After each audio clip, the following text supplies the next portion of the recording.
നമുക്ക് CBSE 10th ക്ലാസ്സിൽ pair of linear equations in 2 variables എന്ന് പറയുന്ന ചാപ്റ്ററിലെ അല്പ കാര്യങ്ങൾ പഠിക്കാം.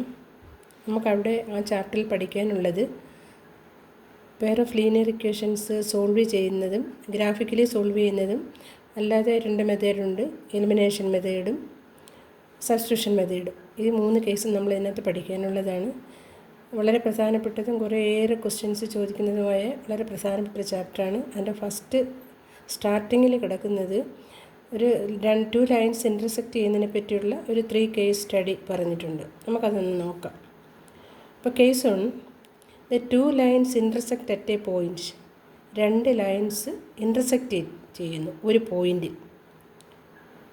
അപ്പം അത് 2 ഇക്വേഷൻസ് എന്ന് പറയുന്നത് a1x plus b1y plus c1 is equal to 0 and a2x plus b2y plus c2 is equal to 0 എന്ന് നമ്മൾ എടുത്താൽ ആ 2 ഇക്വേഷൻസ് നമ്മൾ എടുക്കുമ്പം അങ്ങനെയുള്ള 2 ഇക്വേഷനകത്ത് നമ്മൾ a1ൻ്റെയും a2ൻ്റെയും കോഎഫിഷ്യൻസും എക്സിൻ്റെ കോഎഫിഷ്യൻസും വൈയുടെ കോഎഫിഷ്യൻസും കോൺസ്റ്റൻറ്റ് ടേമും നമ്മൾ കമ്പയർ ചെയ്യുമ്പം a1/a2 എന്ന് പറയുന്നത് നോട്ട് ഈക്വൽ ടു b1/b2 ആയാൽ, എന്ന് വെച്ചാൽ എക്സിൻ്റെയും s2ൻ്റെയും കോഎഫിഷ്യൻ്റായ a1/a2 വൈയുടെ കോഎഫിഷ്യൻ്റായ b1/b2 നോട്ട് ഈക്വൽ ടു തുല്യമല്ലാതായാൽ അത്തരം ടൈപ്പ് ഇക്വേഷൻസിൻ്റെ നമ്മൾ സോൾവ് ചെയ്യുമ്പം ഒരു യുണീക്ക് സൊല്യൂഷൻ നമുക്ക് കിട്ടും. എന്ന് വെച്ചാൽ അതിനൊരു യുണീക്ക് സൊല്യൂഷനുണ്ട്, ഒരു സൊല്യൂഷനുണ്ട്. അത് പിന്നെ സൊല്യൂഷൻ ഉള്ളതാണോ, അതല്ല പാരലാണോ, അതല്ല ഇൻഡിപെൻഡൻറ്റ് മെനി സൊല്യൂഷനാണോ എന്ന് ചെക്ക് ചെയ്യാനായിട്ട് നമ്മൾ മുന്നിലൊരു ചോദ്യം വരുമ്പം നമ്മൾ ആദ്യം ചെയ്യേണ്ടത് a1/a2 b1/b2 c1/c2 നമ്മൾ കണ്ടെത്തണം. ആ കണ്ടെത്തുന്നതിൽ നിന്നാണ് അതിന് സൊല്യൂഷൻ ഉണ്ടോയെന്നോ അല്ലെങ്കിൽ സൊല്യൂഷൻ ഇല്ലെന്നോ അല്ലെങ്കിൽ ഇൻഫിനിറ്റ്ലി മെനി സൊല്യൂഷൻ ഉണ്ടോയെന്നോ ഈ 3 കണ്ടീഷൻസും നമ്മൾ പഠിക്കുന്നത് ഈ കോഎഫിഷ്യൻ്റ് നമ്മൾ എഴുതുന്നതിലൂടെയാണ്.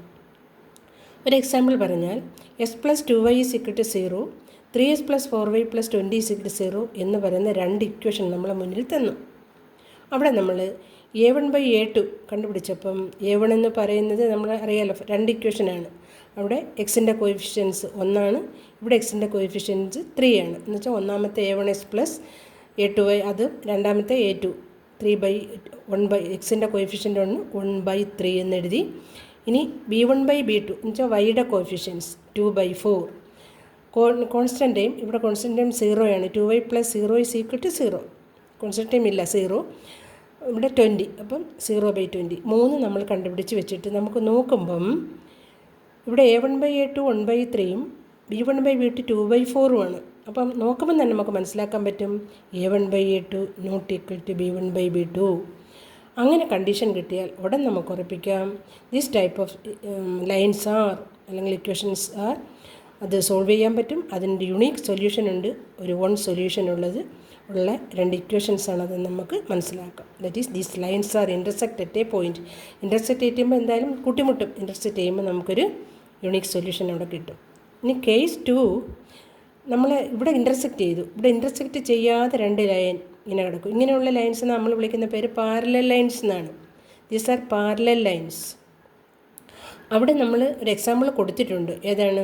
3s plus 2y minus 9 is equal to 0, 6s plus 4y minus 28 is equal to 0 നമ്മൾ കൊടുത്തു. ഇവിടെ നമ്മൾ a1/a2 എടുത്തപ്പോൾ നമുക്ക് 3/6 എന്ന് പറഞ്ഞാൽ 1/2 ആണല്ലോ. b1/b2 എടുത്തപ്പോൾ നമുക്ക് 2/4 കിട്ടി, അത് 1/2 ആണ്. c1/c2 എടുത്തപ്പോൾ നമുക്ക് 9/28 കിട്ടി, അത് 1/2ന് തുല്യമല്ല, ഈക്വൽ അല്ല. അപ്പം ഇവിടെ നമ്മൾ a1/a2 is equal to b1/b2 ആണ്, but not equal to c1/c2 ആണ്.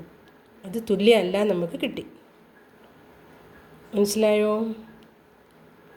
അപ്പം അങ്ങനെയുള്ള കേസിൽ these 2 lines are parallel and inconsistent and has no solution. ഇങ്ങനെയുള്ള ഒരു സെറ്റ് ലൈൻസിന് നമുക്ക് സൊല്യൂഷൻ ഇല്ല എന്ന് പറയാം. അപ്പം ഇവിടെ a1/a2 not equal to b1/b2 ആണ്. ഇവിടെ a1/a2 ഈക്വൽ ടു b1/b2 ആണ്, but not equal to c1/c2. ഇങ്ങനെയാണ് നമുക്ക് കോഎഫിഷ്യൻ്റ് വെരിഫൈ ചെയ്യുമ്പോൾ കിട്ടുന്നതെങ്കിൽ this type of equations has no solution. അതിന് സൊല്യൂഷൻ ഇല്ല, അത് പരലാട്ടങ്ങ് പോവും. അത് നമ്മൾ വരച്ചുകൊണ്ടേ നമുക്കിരിക്കാം, എത്ര വരച്ചാലും അത് കൂട്ടിമുട്ടില്ല, അതിന് സൊല്യൂഷൻ ഇല്ല. ഓക്കെ. ഇനി കേസ് 3 നമ്മൾ 2 ഇക്വേഷൻ ഇവിടെ എഴുതി. നമ്മൾ ഇക്വേഷൻസ് ഏതൊക്കെയാണ്? a1x plus b1y plus c1 0, a2x plus b2y plus c2 0. Okay. These lines are coincident, that is dependent pair. കാര്യം ഒന്നിൻ്റെ മേളിൽ ഒന്ന് നമ്മൾ വരച്ചിരിക്കുകയാണ്, ഒന്നിൻ്റെ മേളിൽ ഒന്നുകൂടെ വരച്ചു എന്ന് വെച്ചാൽ 2 ഇക്വേഷനും ഒന്നാണ്. എക്സാമ്പിൾ ഇവിടെ കൊടുത്തിട്ടുണ്ട്.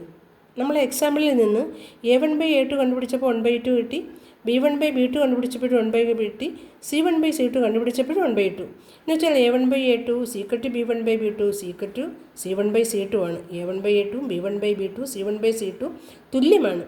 ഇങ്ങനെയുള്ള കേസ് നമ്മൾ ഒരു ഇക്വേഷൻസ് നമ്മളെ മുന്നിൽ തന്ന് നമ്മൾ ഈ കോഎഫിഷ്യനെ ഇങ്ങനെ നമ്മൾ വെരിഫൈ ചെയ്ത് ഇങ്ങനെ ഒരു റിസൾട്ടിലെത്തിയാൽ നമുക്ക് പറയാൻ പറ്റുന്നത് these lines are coincident, dependent and കൺസിസ്റ്റൻറ്റുമാണ്, കോയിൻസിഡൻറ്റുമാണ്. ഡിപ്പെൻഡൻ്റ് എന്ന് വെച്ചാൽ ഒന്നിനെ ആശ്രയിച്ചിരിക്കുന്നു, ഒന്നിൻ്റെ മേളിലാണ് ഒന്നുകൂടെ നമ്മൾ വരയ്ക്കുന്നത്. These type of equations are infinitely many solution. For example, നമ്മൾ എക്സിന് ഒരു വില കൊടുത്താൽ ഒരു വൈ വില കിട്ടും, വീണ്ടും നമ്മളൊരു എക്സിന് ഒരു വില കൊടുത്താൽ വീണ്ടും ഒരു വൈ വില കിട്ടും. എത്ര എക്സിന് വില കൊടുക്കുന്നു അത്രയും വൈ വില കിട്ടും. ഇതെല്ലാം ഒരു ലൈനിൽ കൂടെ തന്നെ പാസ് ചെയ്യുകയും ചെയ്യും.